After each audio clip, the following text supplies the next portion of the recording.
Catherine Mansfield. That's a very typical passage one. Very typical passage one. So why it's passage one typical? Because in passage one, they give you autobiographical, history. So that's why it's very typical passage one. Catherine Mansfield was a modernist writer of short fiction who was born and brought up in New Zealand. So we are reading about this woman. So I have already an idea. She is a writer and she was modernist. She wanted something new and she wrote nonfiction, short stories probably, who was brought up in New Zealand. All right, New Zealand, Kiwis. So I will be reading, I think passage one has to go easily, right? Because it's passage one, guys, right? The name Catherine manifest that appears on the writer's book was exactly the same as her origin name. So the keyword here, the same as, right? The same as, and also her origin name. All right, the keywords. All right, can you please let us read? Somebody said immediately false. Can we read it?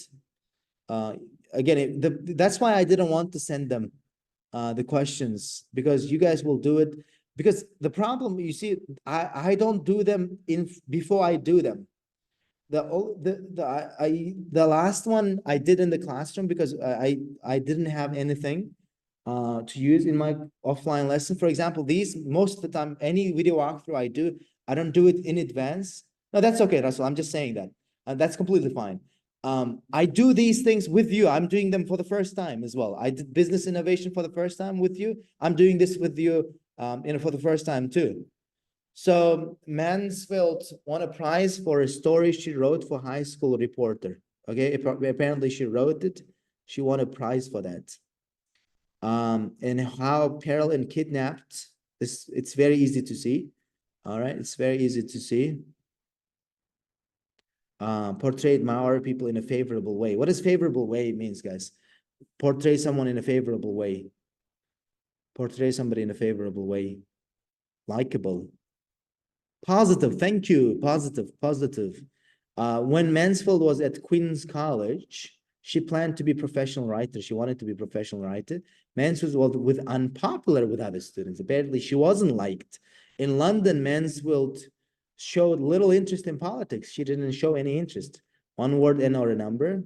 So her adult years, all right. She moved from England back to New Zealand. We need to find the year.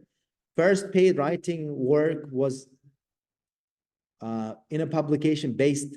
When they say based in, what do I need now, guys? For question number 8, what do I need? 8-inchi savolga menga nima kerak? Qanaqa turdagi informatsiya kerak, do'stlar? Qanaqa turdagi informatsiya kerak 8-inchi savolga? Joy nomi kerak. Based in desa joy nomi kerak bo'ladi. Location, I need location. Her something and the New Zealand way of life made her dissatisfied. Bizada kalit so'z dissatisfied. Shu uchun savollarga yana e'tibor berasiz. Adjectivelarga juda e'tibor beramiz, do'stlar. Adjectivelarga har doim e'tibor beramiz. 1900 Londonga qaytdi, 11-19-yillar nima qildi? John Middleton'ni uchrashdi va ular turmush qurdi balkim. Perverted Mansfield married from staying together. All right, something in Paris. Spent time with distinguished. What does distinguished mean? Distinguished. No, distinguished means popular. Guys, qarang, men sizlar bilan hozir o'qiyapman, lekin men bu savollarni men o'qimagan bo'lardim odatda o'zim. O'zim test qilayotgan paytim o'qimagan bo'lardim. Sababi, nima uchun sababi o'qishimga hojat yo'q bularni har birini. Men hozir siz bilan o'qib chiqyapman, lekin nima uchun anaqa, nima uchun o'qiyapmiz biz hozir? Birinchidan orderda keladi, ikkinchidan yillarga qarab qo'ysam bo'ldi. Yilda o'tkazib yuborib olishda iloji yo'q-ku. 1908, 1911, 1920 uni o'tkazib yubora olmaysiz-ku. It's a waste of time now. Exactly. Hozir boshida o'qigandan foyda yo'q. Men prosta siz bilan o'qiyotganim uchun o'qiyapman, lekin if I was doing it on paper, I wouldn't do it. Her is consolidated with Bliss and other stories, right? It was published, and then Mansfield published more of her works after death. Right, let's go. Now, qarang, men bu savolga qachon qarayman? From England to New Zealand degan joyda men shunga qarashim mumkin. Publication based in. Bo'lmasa birinchi savolga qarab, odatda ko'ramiz. Har doimgidek hamma narsa ketma-ket kelar ekanmi, yo'q? All right, let's go. So these people are funny. They're still joining and leaving. Catherine Mansfield Beachcombe Murray was born in 1888 into a prominent family, famous family apparently, right? Famous family in Wellington, New Zealand. She became one of the New Zealand's best known writers using pen name of Catherine Mansfield. All right, the daughter of, what's the answer for question number 1? Zoom user, what do you want? What do you want? What do you want? If you find language, could you remind us, please, for writing? I don't know that you can find it in any other text. Can we focus on reading? Zoom user. All right. So her real name was, somebody said true. Was it the same? Was it the same? Some Asila is also saying true. No, Karina. Catherine Mansfield Murray was born into a prominent family. She became one of the best known using the pen name. Pen name degani uni anaqa ism o'zbekchasi nima bo'ladi pen name?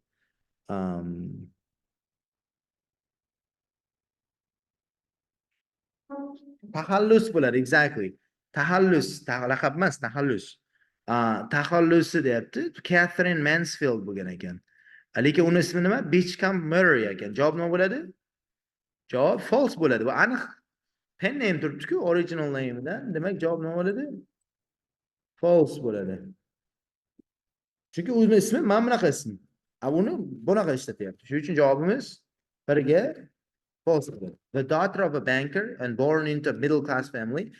Otasi banker bo'lgan ekan, oddiy o'rta oila oilada tug'ilgan ekan. She was also, middle class tug'ilgan ekan. Kambag'al bo'lmagan ekan, boy ham bo'lmagan ekan, middle class tug'ilgan ekan. She was first cousin of Countess Elizabeth, a distinguished novelist in her time. Xolasi anaqa bo'lgan ekan. Xolasimi, amakivachchasimi, kim bo'lsa ham yozuvchi bo'lgan ekan. Mansfield had older two sisters and younger brother. Her father went on to become the chairman of Bank of New Zealand. But Misaki's also Mansfield family moved to Kaurari, a suburb of Wellington, where Mansfield would spend the happiest years of her childhood. She later used her memories of this time as an inspiration for Prelude Story. Prelude Story haqida hech qanaqangi gap yo'q. Lekin bitta javob bor bizada. Right? Javob bormi yo'qmi? Moved back to England, moved from England back to New Zealand haqida ham gap yo'q. Hech narsa yo'q hozir biridan boshqa, to'g'rimi? All right. First, her first published stories appeared in High School Reporter. Okay, and Wellington Girls High School magazine. In 1902, she developed strong feelings for a musician who played the cello, Arnold o'sha brat yaxshi ko'rib qolibdi opa. Although her feelings were not returned, brat sanga yaxshi ko'raman demagan ekan. All right. Ikkinchi savol javob nima bo'ldi? Not given, because we don't know if we know hers were published, when we don't know if she won a prize. For 2, it's going to be what? Not given bo'lishiga sabab bilmaymiz. Storyga anaqa yutdimi, prize yutdimi, yutmadimi. Xo'p, keyingisi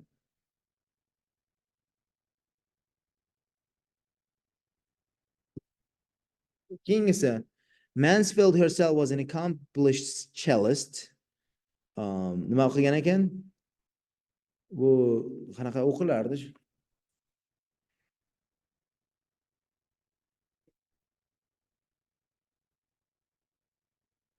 Cellist, correct. Cellist. I was just making sure. Mansfield herself was an accomplished cellist. O'zi ham opa ham zo'r chalgan ekan, having received lessons from father.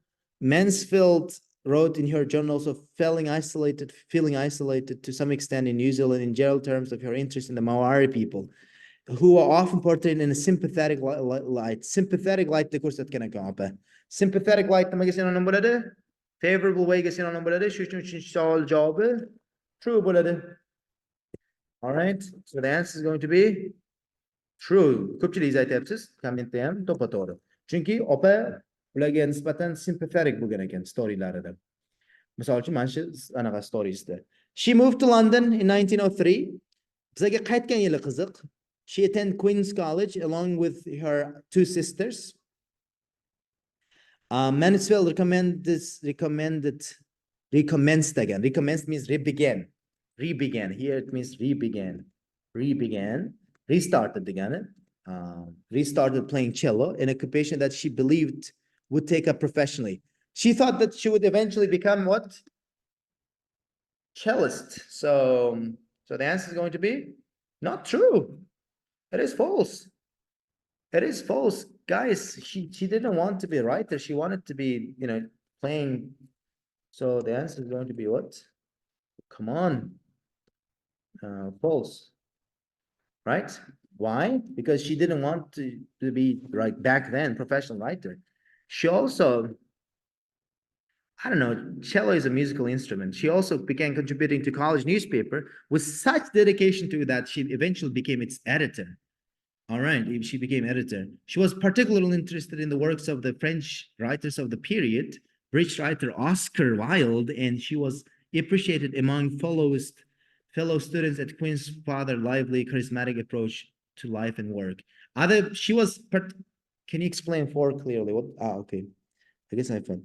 Mana aytyapti, qarang. 4 ta u professional yozuvchi bo'lishni xohlagan deyapti. Tekst aytyapti, u o'ylaganki, men cello chalaman kelajakda deb o'ylagan. Shuning uchun javob false bo'lyapti. Mana aytyapti-ku, take a professionally occupation, cello chalishda olaman deb o'ylagan ekan. Xo'p, 5-savolga keladigan bo'lsak, u o'quvchilar orasida appreciate qilingan ekan. Savolda aytyapti, unpopular bo'lgan deyapti. Shuning uchun javob nima bo'ladi? 5-savol. Mana bu joyda she was appreciated deyapti. Tekst aytyapti, unpopular bo'lgan deyapti. Shuning uchun javob nima bo'ladi 5 ga? 5 false bo'ladi. Right? Xo'p. Keyingisi, she met fellow writer Ida Baker, a South African at the college, and the pair became lifelong friends. Ikkalasi o'rtoq bo'lib qolibdi. Mansfield did not actively support the suffrage movement in the UK. Women in New Zealand had gained right to vote. Xo'p, nima deb o'ylaysiz? 6-savolda javob nima deb bo'ladi? 6-savolda javob nima bo'ladi? 6-savolda javobi.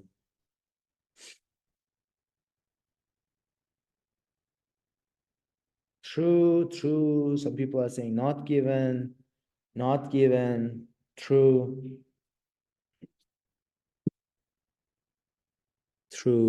not given, false. Mana qarang. Biza savolda mana shu yaxshi savol ekan. Yaxshi savol ekan, sababi qarang, Londonda u politikaga qiziqish ko'rsatmadi deyapti. Kam qiziqish ko'rsatdi deyapti. Savolda aytyapti, u didn't actively support u suffrage movement actively support qilmadi deyapti.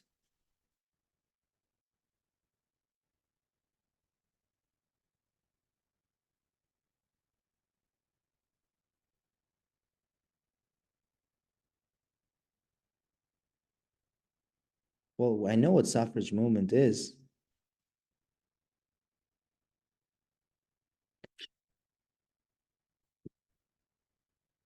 Well, that's a difficult question. That's a difficult question because I like to choose not given because I like to choose not given simply because look, u aytyapti, ayollarni movementiga qatnashmadi deyapti, to'g'rimi? Lekin bu yoqda umumiy gap aytyapti, politikaga kam qiziqish ko'rsatgan deyapti. Endi 7+lik savolmi, boshqa savolmi? Men unaqacha farqiga borib yubormayman nechilik savolliklariga. Well, chunki mana to'g'ri, hamma narsa to'g'ri kelib turibdi, hamma narsa to'g'ri kelib turibdi. Hamma narsa to'g'ri kelib turibdi. Sababi mana bu yerda did not actively support degani showed little interest ga sinonim bo'ladi. The suffrage movement endi bu ayollar UK da boshlangan-ku. Nima deydi? Biz ham vote qilaylik degan narsa. Lekin menimcha sababi not given deb o'ylashingizga sabab bunisiga yaxshi sabab ham bor, truega ham yaxshi sabab bor. Yaxshi savol emas ekan juda. Sababi politicsga qiziqmadi. Endi bu politicsni bir qismi-ku, bu suffrage movement ham. Suffrage movement ham politicsni bir qismi bo'lgani uchun true tanlasangiz ham bo'ladi lekin.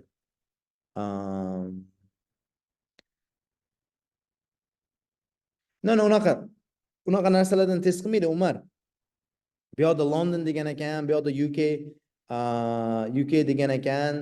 Javobni biz o'zimiz tuzamiz, do'stlar. Javobni biz o'zimiz tuzamiz. All right? Javobni hech kim tuzib bermaydi bizga. O'zimiz tuzamiz. I think it's true. Chunki mana so'zma-so'z bu yoqda anaqaga nima deydi? IELTSda mana hozir Umar ko'rsatdilar. Men chuqur o'ylab olmaslik kerak. Chuqur o'ylab olmaslikka sabab u sinonim topsangiz bo'ldi. Bu yoqda balki menga aralashishga harakat qilayotgandir. Politics faqat suffrage movementdan iborat emas-ku. Bu yoqda umumiy deb aytyapti. Yo'q, umumiy gap ma'nosi to'g'ri keldimi, bosib ketaveramiz.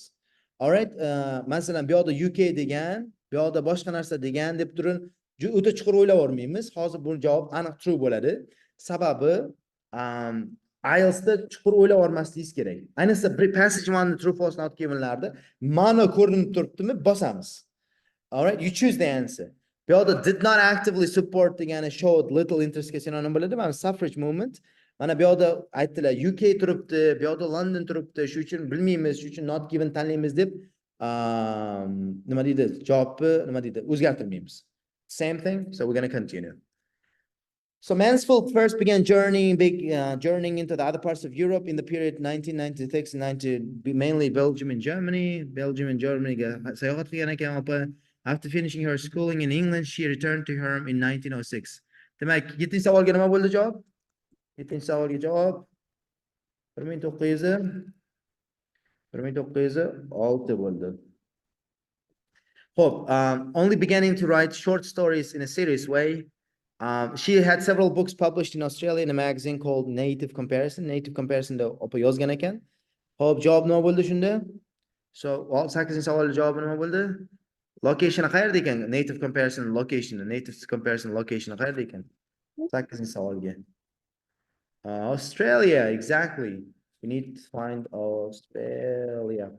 Australia based in degani joy degani. And here something which was her first paid work, and by this time she had her mindset becoming a professional. It was the first occasion on which she used pseudonym K. Mansfield. Mansfield rapidly grew discontented. That's synonym for dissatisfied with his provincial New Zealand lifestyle and with her family. So the answer for 39 is going to be 9 is going to be what? 9. All right, it's going to be family. All right, can you guys unmute yourself? Unmute. I kindly asked that. I know you are really dying to speak, but that's what it is. All right. So, Mr. Dear, can I ask first? Yes. Discontented synonym for what? Dissatisfied. Thank you. All right. 2 years later, she had it again, London. She returned London. Her father sent her an annual subsidy of $100 for the rest of her life. For the rest of her life. In later years, she would express both admiration and disdain for New Zealand in her journals. So, keyinchalik anaqada New Zealandga ham hurmat qilgan ekan, ham shunda disdain degani despairga sinonim, past nazar bilan qilgan ekan, New Zealand yomon ko'rgan ekan. In 1911, Mansfield met John Middleton Murray, the Oxford scholar and editor of the literary magazine Rhyme. All right, Brat bilan uchrashdi 1911-yilda.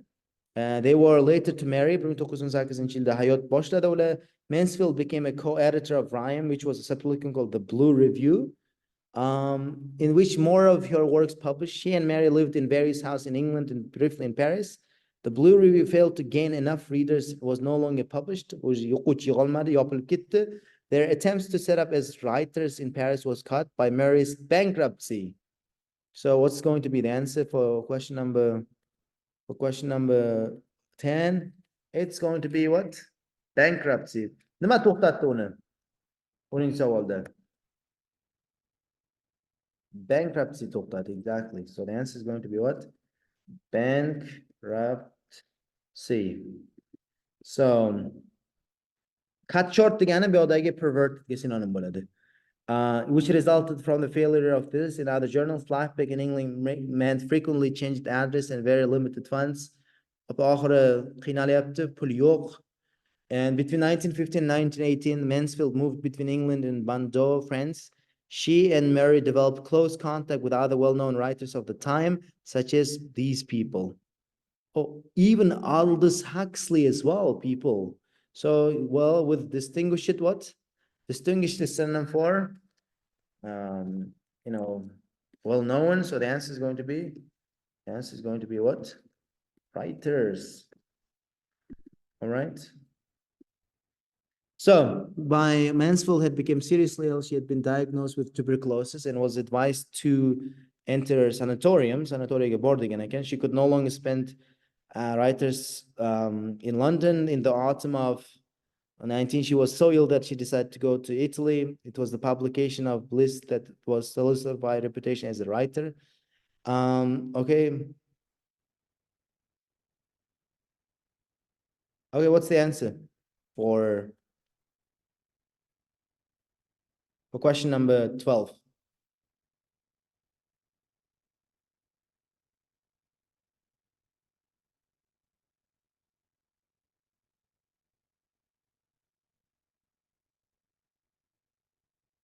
What's the answer?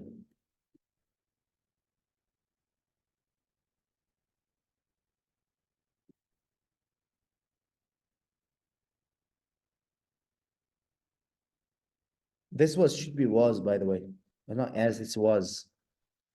Okay, it was. Here, something was consolidated. So the answer is 12. Her reputation, consolidate is synonym for solidify. So the answer is going to be her reputation was consolidated.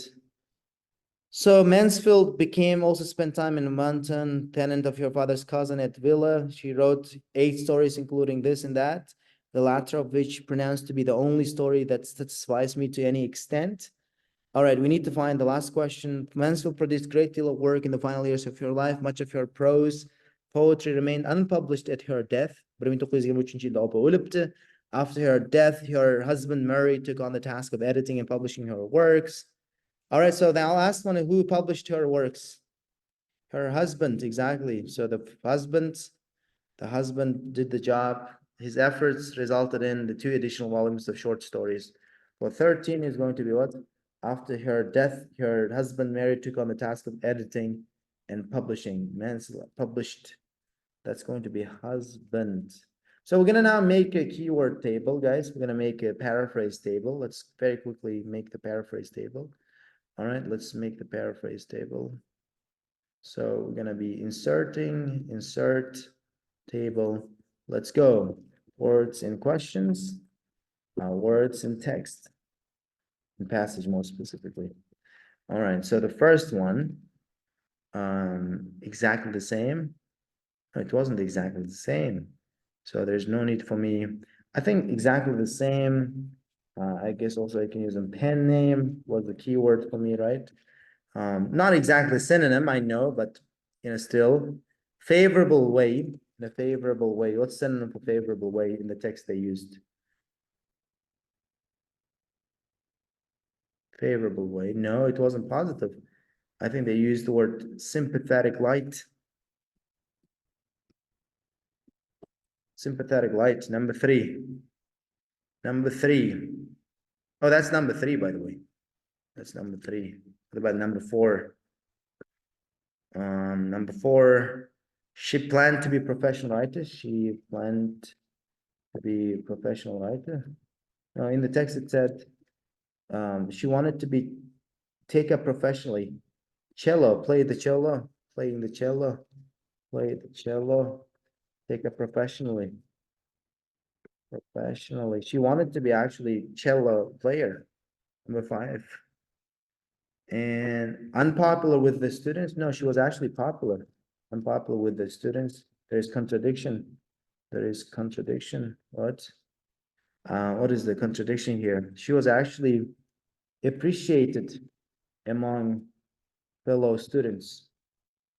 Right? Number 6.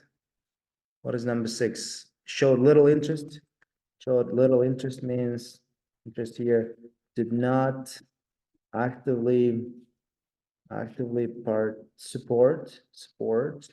And also 6, politics is synonym for suffragette, suffrage movement. Number 7. Based in, there's no need for that. Number 10, I think there's no need for dissatisfied, then there's actually synonym for that. 9, dissatisfied. Satisfied is discontented. Number 10, bankruptcy, perverted. Perverted is synonym for cut short. Number 11, distinguished. Distinguished. Well known. 12, you're consolidated. Consolidated. Solidify. Solidify. Number 13, has been published more of her works. I think if you look at the last line, editing and publishing, took on the task. Took on the task. After her death, that's it. Editing and publishing her works. There's nothing special here. So everything is the same. So that's it. So can you please explain third question? Can you please explain third question and why not one based on what? Well, because that's when she moved back to New Zealand. Right? So here it says, after finishing her school in England, she returned to New Zealand.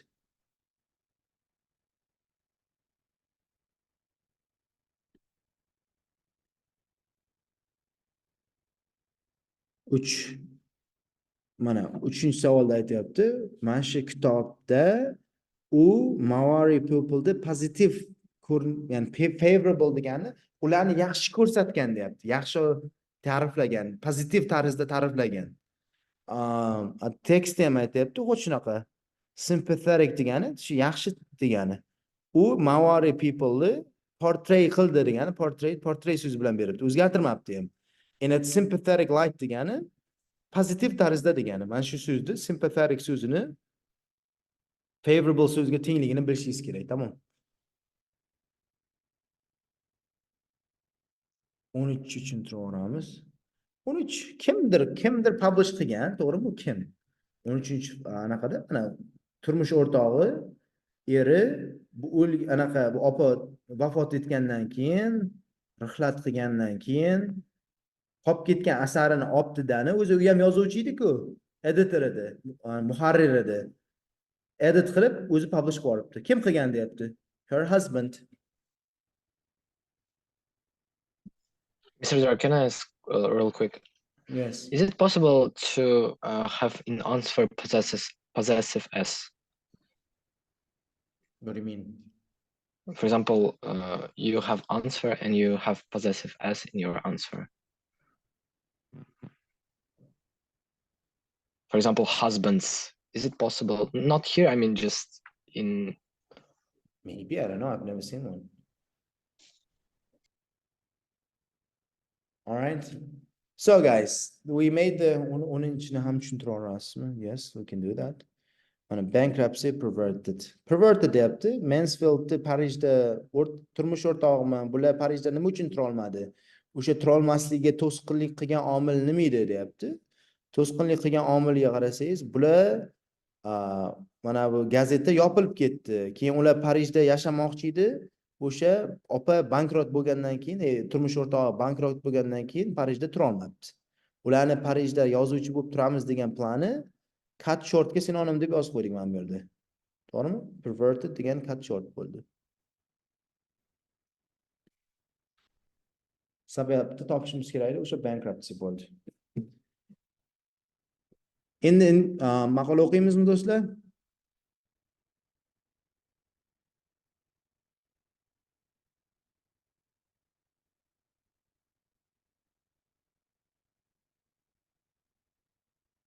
share bas shu passajlarni share qila oladigan qilib qo'yasizlarmi? Print qilib ishlamoqchiman. Uni menimcha bemalol print qilib olsangiz bo'ladi. Muammosiz uni anaqa qilib olish, pechat qilib olish. Bosasiz, mana kompyuterdan ochsangiz, hammasini sketchat qilib olsangiz bo'ladi, bez problema. Diyorbek aka, Yes. mayli so'rasam. Yes, go ahead. Qarang, buni telefondan qilib bo'lmadi-da. Men kompyuter ustiga olib borib qildirmoqchi edim. Qilib bo'lmadi, ochib bo'lmadi. Keyin skrinshot qilib chiqarsam, juda xira chiqdi-da. Uni o'qib tushunib bo'lmaydi ani maqolalarni-da. Yozib jo'natayotgan maqola juda xira chiqdi. Keyin mana men bularni qog'ozda bir xil qilib o'zim ham ishlayman desam, chiqara olmadim. O'shanga mana shu maqola bilan faqat mana sinonimlarni, so'zlarini ochib qo'ysangiz, o'shani o'zini chiqarib u yerga ishlamoqchi edim. Okay, yeah, that's no problem. I can send them to, yes, there's no issue. Rahmat kattakan. Well, that's all it is. No, I will not delete them. Guys, let's read an article together. Let's read an interesting article together. Bu safar yangi so'zlarni ham yozib o'rganamiz. All right? So that's what we're going to do. Sizlar men berayotgan maqolalardan tashqari har kuni maqola o'qishga odatlanishlaringiz kerak. Bu must, all right? Usiz iloji yo'q. Olasiz New Scientist'ni mana saytdan tashladim. So you read every day, you read an article.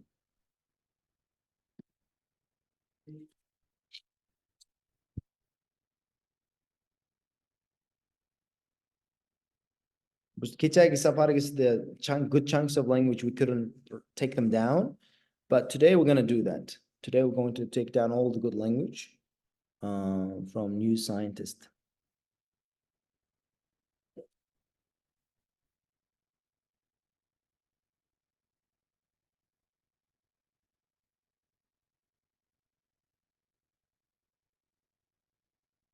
Speed reading degan narsa yo'q. Speed reading qachon bo'ladi? Speed reading qachonki ko'p so'zni bilsangiz bo'ladi. U Tony Buzan, o kitoblarni men ham o'qiganman. Hech qaysi hammasi bo'lmaydigan narsalar. Safsata narsalar. Mana biblionic writing degan narsa ham bor, reading degan. Bu ham bo'lmaydigan narsa. Qanaqa writing deysiz? Mana qora, nima deydi, oq qilib qo'yadi. That's bo'lmaydigan narsa. Qachon tez o'qiysiz, qachon ko'p o'qisangiz. Ko'p o'qiydigan odam tez o'qiydi. Ko'p o'qishga odatlanish kerak, tamam shu yo'li. Mr. Jar, can I ask? Yes. For example, it is possible to read without understanding the whole meaning at all. For example, for just to read something. Is it possible to read without understanding all meaning? I think yes. Sometimes you just do that. I mean, what I mean is you just do that for the sake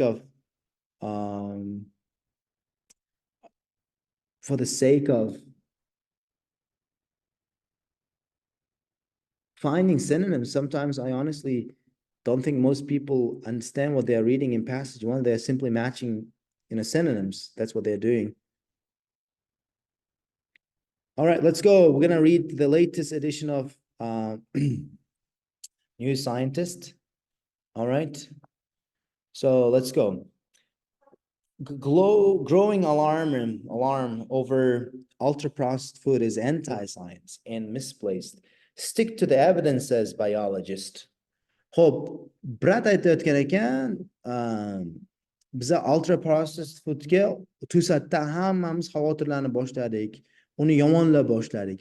Bu aslida sciencega qarshi narsa. Bu bunaqa xavotir xato joyga qo'yilgan xavotir deyapti. Bizlarda ikkita so'z bor, anti-science degan so'z bor. To'g'rimi? Va misplaced, xato joyga qo'yilgan. Alarm degan so'zi, do'stlar, alarm nima degani ekan? Alarm nima degani?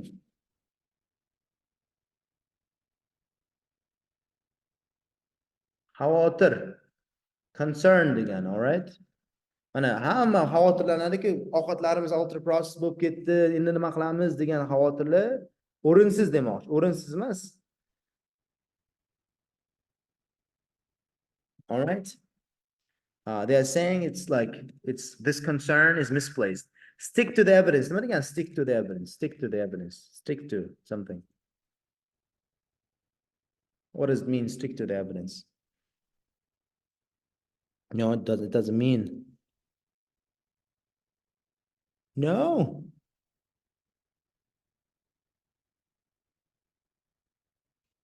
Yopishib qoldik. No, instead it's saying, no, it's saying just rely on evidence, it's saying in this context. Let's rely on evidence, he's saying. Okay, let's rely on evidence. Let's not just worry as well. Biz ham xavotirlanib tashlamaylik deyapti. Undan ko'ra kelinglar, bor science-ga qaraylik, dalillarga qaraylik deyapti. All right, dalillarga qaraylik. Qani dalillar nima deyapti ekan? This morning I spread a mechanical mixture made made through the ingenuity of depraved human genius on my toast. Nima deyapti? Ertalab deyapti. Depraved human genius. Depraved means without, right? Depraved. Something that doesn't exist, depraved. Without. Oh, it means morally bad, apparently. Depraved means morally bad. All right? It doesn't mean that. Depraved means apparently morally bad. So, human genius, ingenuity of moral genius. What does it mean? Depraved is yes. Bugun ertalab mechanical mixture spread. I'm spreading like this. How much yoyib chiqsangiz, bu mechanical mixture toastimga yoyib chiqdim deyapti. Bu mechanical mixture nimadan yana qilingan deyapti. Nima orqali qilingan? Yomon human genius ingenuity degani aqllilik degani, cleverness, right? Clever, new ideas. Endi qo'shtirnoq ustida aytyapti, o'sha qo'ygan narsasi yomon, morally bad genius, ya'ni qilgan narsasi menimcha u mani hozircha fikrimcha ultra processed bo'lgan. Ultra processed narsa bo'lganda, yes, sariyog'ni ana qilgan. Toastiga apply qilgan. Sariyog'da aytmoqchiki, sariyog'da ichida ko'p yomon narsalar bor demoqchi. All right? Agar men hozir sizlarni eshitadigan bo'lsam, mana bunaqa ilib hozir internetga qaraydigan bo'lsang deyapti, hamma yomonlab yotibdi-ku. Mana shu narsani ertalab toastini nonini nima qilgan, qizdirgan, o'shanga spread qildim deyapti. I'm sure some of you are thinking I must be in the camp. Qaranglar, buni biz ko'p ishlatamiz, discuss both of you degan so'zda. I must be in the camp degani nima degani? If you are in the camp. If you are in the camp, to be divided into two camps. Nima degani? Discuss both of you ko'p ishlatamiz. Camp, nima degani? No. Qarang. Camp, all right, it means one of the sides in a competition. One of the sides in the competition. All right, there was an air of confidence in the England camp. All right, that means side, all right. Side. Hope, demak, qanaqadir divisive, brown, savory condiment that's common in the UK. Yes, I do love Marmite. Demak, shunaqa brand bo'lsa kerak-da. Men shuni yaxshi ko'raman deyapti. Ba'zilaringiz o'quvchilar, sizlar o'ylayotgan bo'lishlaring mumkin, men brown, savory condiment degani, men bu condiment degani souslar bor-ku. Sauce. Mana ketchup, mayonezlar condiment deyiladi.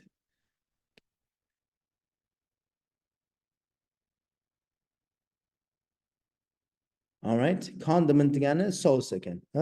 That is common in the UK. Shuni enjoy qiladigan odamlar deb o'ylashingiz mumkin. Lekin deyapti, however, it was simply an emulsion of vegetable oil in water. Bu shunchaki menimcha emulsion qo'shilishi bo'lsa kerak.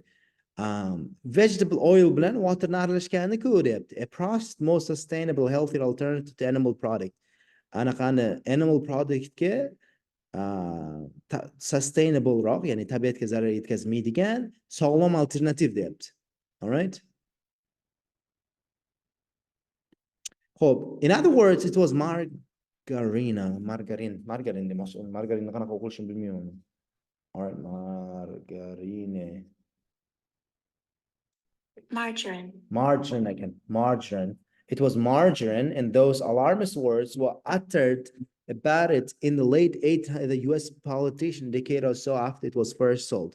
In other words, it was margarine, yellow substance, and those alarmist words degani, alarmist words faqat yomon bo'ladi narsalar, xavotirli gaplarni aytgan, uttered degani aytmoq degani, said degani. Bu kontekstda uttered, said, expressed. 1800-yilda US siyosatchisi aytgan ekan, birinchi marta sotila boshlagandan keyin. Xo'p, anxiety about. Xo'p, birinchi paragraf nima haqida bo'ldi? Tipa brat bizga kontekst beryapti.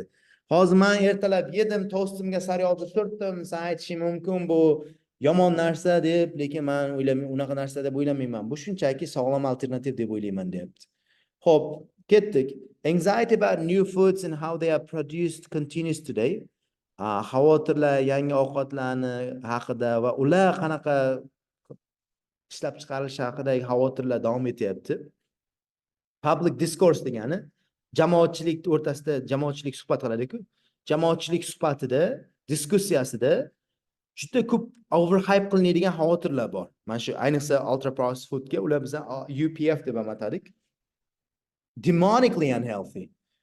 Vashi biza tipa demonic, menimcha nima bo'lsa kerak? Demonic, demonga bog'langan bo'lsa kerak edi. Demonically.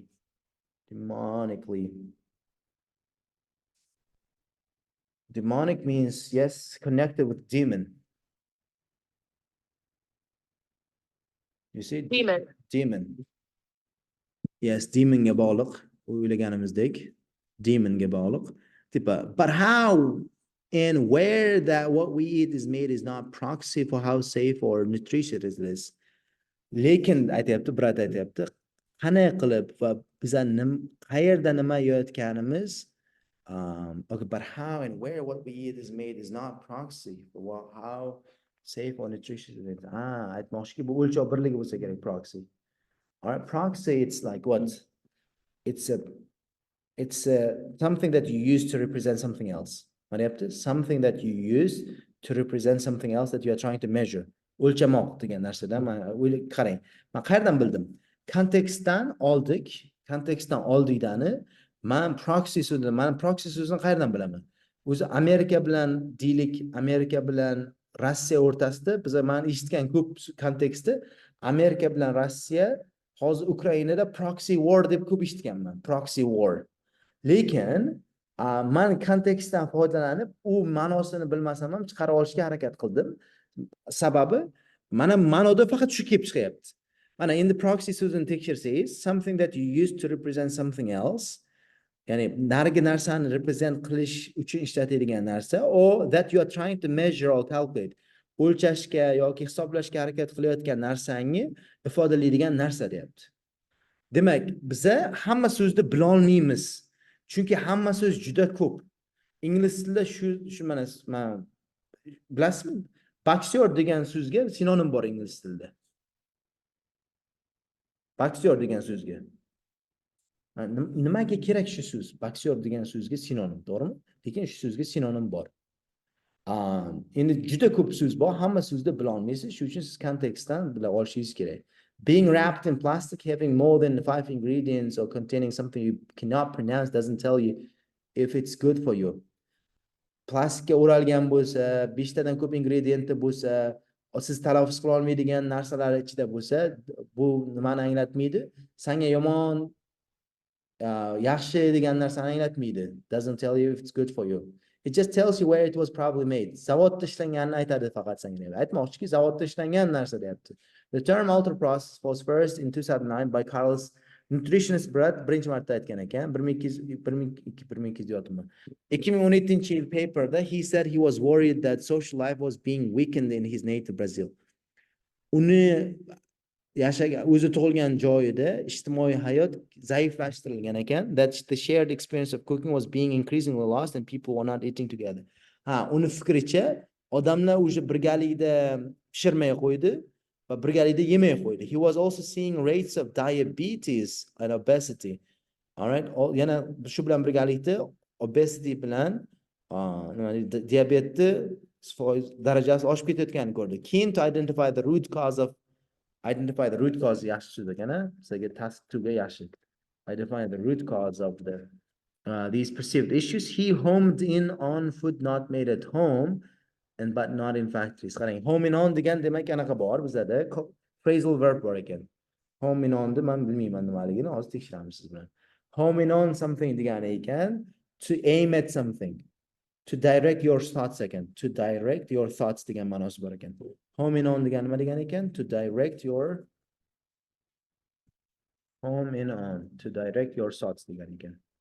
Your thoughts. Attention. All right. E'tiborini nimaga qaratibdi? Uyga qaratibdi, zavodlarga emas. To identify these, he developed, is it idiom? Yeah, phrasal verb. To identify these, o'sha nani topish uchun, he developed socio-political classification scheme. Ijtimoiy siyosiy programma o'ylab topdi. It's 5 paragraphs long. His definition of UPFs considers everything from packaging. UPFlarga nimalarni ilovatga oldi? Packaging, branding, marketing, turli xil ingredientlar, highlighting those for which there are no domestic equivalents.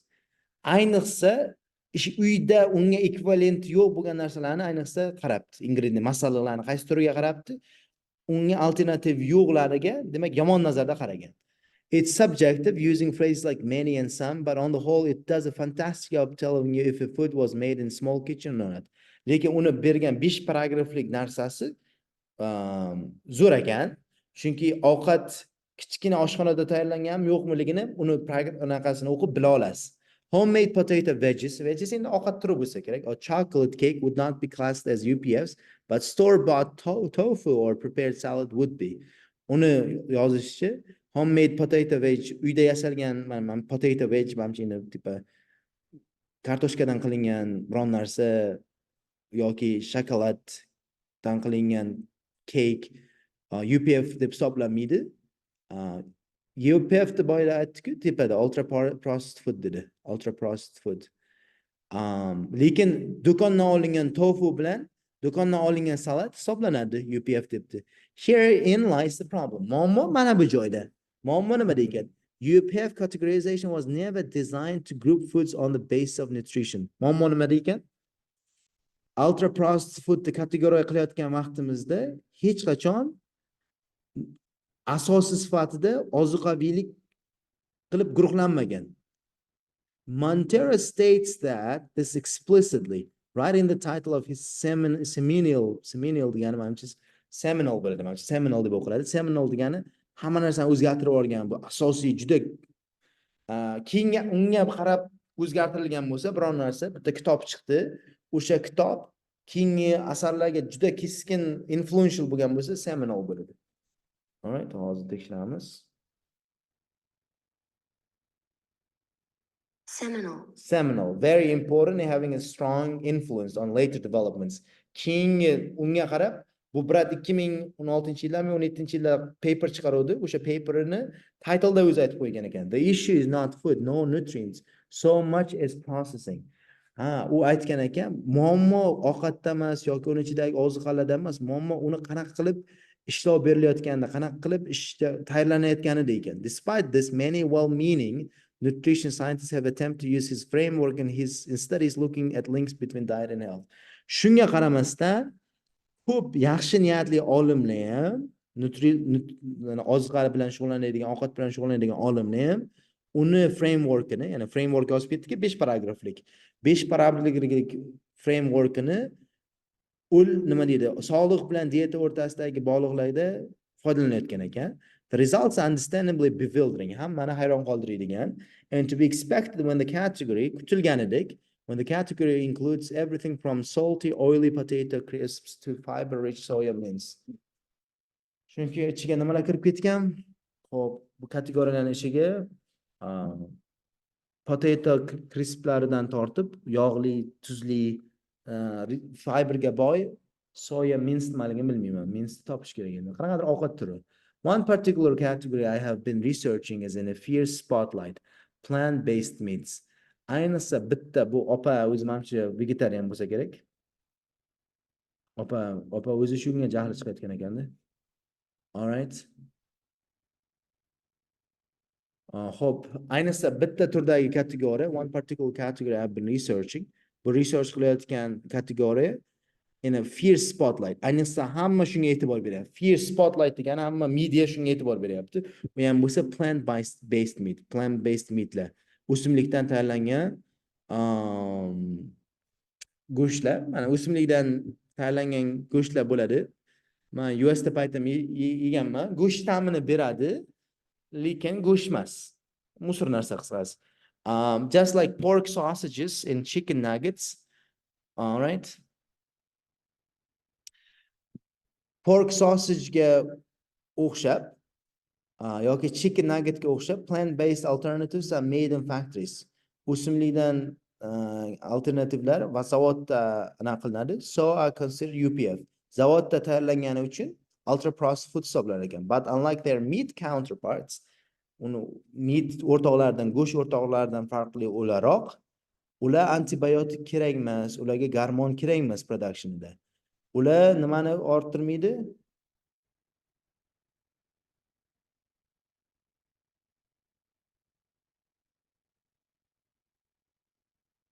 I don't know. Kerak emas ekan-ku.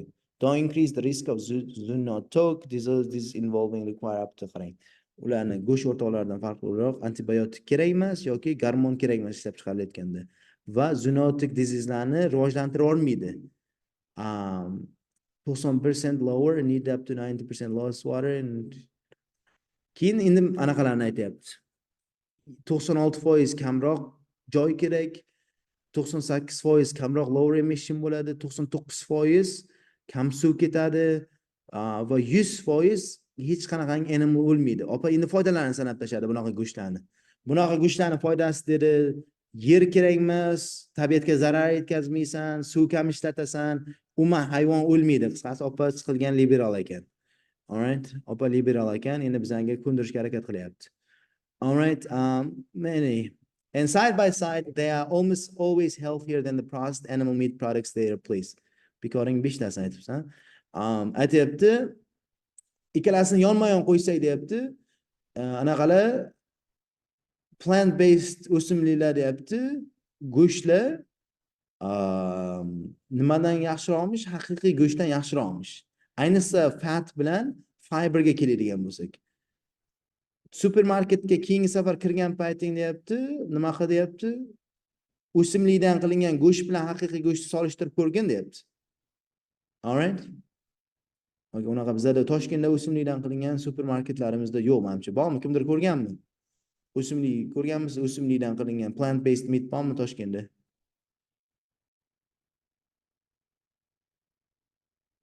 Anyone has seen?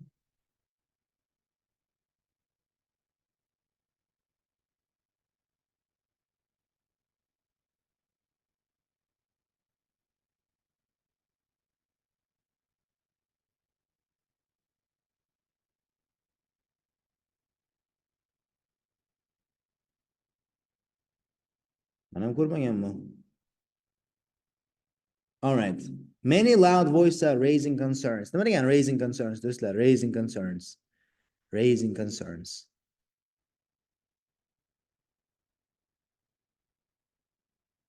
Cause problems. Xavotir olyapti. Yes, they are worried. O'sayotgan xavotir emas lekin. Qarang, raising concerns degani xavotirni bildiryapti degani. All right? Mana loud voices degani o'ta vocal odamlar. Shunga qarshi kurashadigan odamlar, men plant based meatni mana opa sevar ekan. Lekin bunga qarshi chiqadigan odamlar xavotirini bildiryapti, suggesting that all UPFs mana hamma ultra processed food, ayniqsa plant based meatlar unnatural, fake, full of chemicals deb aytadi sizlarga deyapti. We are seeing history repeat itself. Biz tarix yana o'zini takrorlayotganini ko'rayotgan ekanmiz. Fear of new foods being invoked all over again. Biz ovqatlardan rahmat iPhone. But the science is as clear as the discourse is unclear. Lekin ilm fan aniq tiniq aytyaptiki, discourse unclear bo'lishi mumkin, suhbatimiz unclear bo'lishi mumkin, lekin science bitta narsani aytyapti. Diets rich in plant-based fare are better for both people, the planet, factory or no factory. Plant-based, endi indamagan sari yozib tashlavermang. Plant-based fare, ya'ni bunaqa o'simlikka boy dietalar nafaqat planeta uchun, balki odamlar uchun ham yaxshi ekan. Alright. Xo'p, endi bizga bironta normal argument berdimi opa? Men biron marta men bu opani fikrlaridan keyin biron narsaga qo'shilmayman. Xo'p, opa aytdi, bitta bergan argumenti aytdiki, ularni fat contenti bilan fiber contentiga qaragin dedi. Keyin men bu joyda men bunaqa dedi, kamroq tabiatga zarar yetkazasan dedi. Alright, kamroq tabiatga zarar yetkazasan dedi. Keyin suv kamroq ketadi dedi. 99% suv kam ketar ekan. Va umuman hayvonni o'ldirmaysan dedi. Endi bu gaplarni olishingiz uchun, bu gaplarni ishonib olishingiz uchun boy bo'lishingiz kerak, siz hech kim. Keyin Amerikada yoki Yevropada tug'ilib qolgan bo'lishingiz kerak. Keyin siqilgan bo'lib, qorningiz to'q bo'lsa, keyin mana shunaqa narsalar haqida o'ylab boshlaysiz. Hayvonlar haqida, hayot haqida-yu, boshqa narsalar haqida. All right. No, today I wasn't Mahliyo. Sabab yaxshi artikel tanlamadik. Men keyingi safar yaxshiroq artikel tanlayman. Chunki o'zimga yoqmadi. Chunki IELTSda shunaqa liberallarning artikellari ko'p. Mana bunaqa deydi sizga, ayollar farzand ko'rmasligi kerak deydi.